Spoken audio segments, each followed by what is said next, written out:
मेरा आज का वीडियो मेरे देश की जनता के लिए है।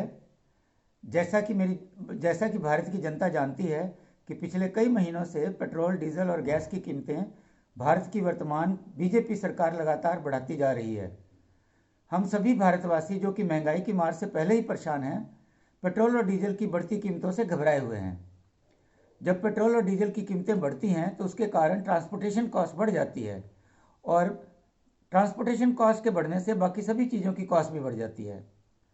अब जरा कुछ साल पहले की बात करते हैं, जब कांग्रेस की सरकार थी और पेट्रोल और डीजल की कीमतें लगातार बढ़ रही थी, तो उस समय हमारे भारतीय जनता पार्टी ने ये कहा था कि अगर लोग कांग्रेस की सरकार को नेक्स्ट टाइम हराते हैं और बीजेपी पार्टी को लाते हैं, तो बीजेपी की सरकार कभी भी पेट्रोल और डीजल की कीमत 40 या 50 रुपए से ज़्यादा नहीं जाने देगी। पर अब तो पेट्रोल और डीजल की कीमतें 100 से भी ज़्यादा पार करने लगी हैं। हमारी बीजेपी पार्टी ने जब श्री नरेंद्र मोदी जी को प्रधानमंत्री के रूप में पेश किया तो पूरे भारत को ऐसा लगने लगा कि कांग्रेस के वंशवाद से छुटकारा दिलाने के लिए हमें एक मसीहा मिल गया है, जो कि लोगों के दुख दर्द को दूर कर देगा। पर लोगों के साथ वास्तव में बहुत बड़ा धोखा हुआ है। चाहे जो भी कारण हो, पेट्रोल और डीजल की कीमतें सरकार लगातार बढ़ाई जा रही है, बढ़ाई जा रही है, बढ़ाई जा रही है। आज भारत की जनता को लगता है कि बीजेपी पार्टी ने लोगों के साथ वादा खिलाफी की है। हमारी पार्टी ने कहा था कि पेट्रोल और डीजल की कीमतें नहीं बढ़ने देंगे, पर जबकि लगातार ही बढ़ाई जा रही है। तो ये चीज़ गलत है, और यह सिर्फ ना भारत की जनता के साथ धोखा है, यह हमारे जैसे बीजेपी के कार्यकर्ता के साथ भी धोखा है।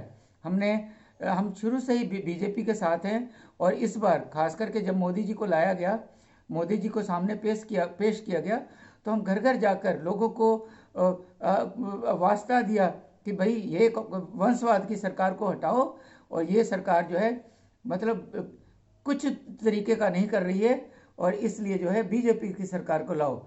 और हमने लोगों के पास जाके अपना बीजेपी के लिए वोट बैंक बढ़ाया, लोगों से वोट मांगे, लोगों से प्रॉमिस किया, लोगों से वादा किया कि देखो जब बीजेपी की गवर्नमेंट आ जाएगी तो आपको पेट्रोल और डीजल कभी भी 40 और 50 रुपए से ज़्यादा नहीं होगा।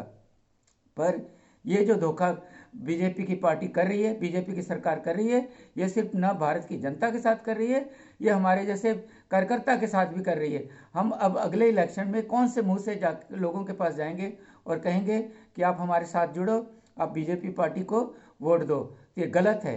अगर गलत वादा करके वादा खिलाफी करना, गलत वादा करके और इलेक्शन जीतना, ये गलत चीज़ है, ये अपने आप में जुर्म है। तो इस बात का जो है मैं तो कहूँगा कि भारत के सुप्रीम कोर्ट को भी संज्ञान लेना चाहिए कि जो मैनिफेस्टो में कहा जाए वो बात पूरी की जाती है कि नहीं। जो बात इलेक्शन के टाइम में भाषण के रूप में दी जाती है वो पूरी की जाती है कि नहीं। और इस तरीके से आगे से भविष्य में कोई भी सरकार कोई वादा करती है और नहीं पूरा करती है, तो उस सरकार को हटाने का सुप्रीम कोर्ट जो है कोई ना कोई सिस्टम जरूर बनाए। अगर चाहे वो कांग्रेस की सरकार हो या आपकी सरकार हो या बीजेपी की सरकार हो, तो हम लोग बहुत नाखुश हैं, और ये अच्छी बात नहीं है। इस तरीके से ये हाल रहा तो लोगों को हम अपने साथ जोड़ने में, हम तो बीजेपी में रह जाएंगे, हम बीजेपी के मेंबर बने रहेंगे, पर हम लोगों को अपने साथ जोड़ने में कामयाब नहीं होंगे।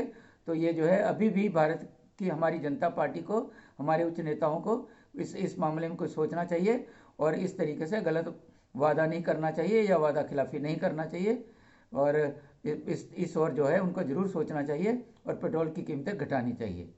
जय भारत, जय संसार।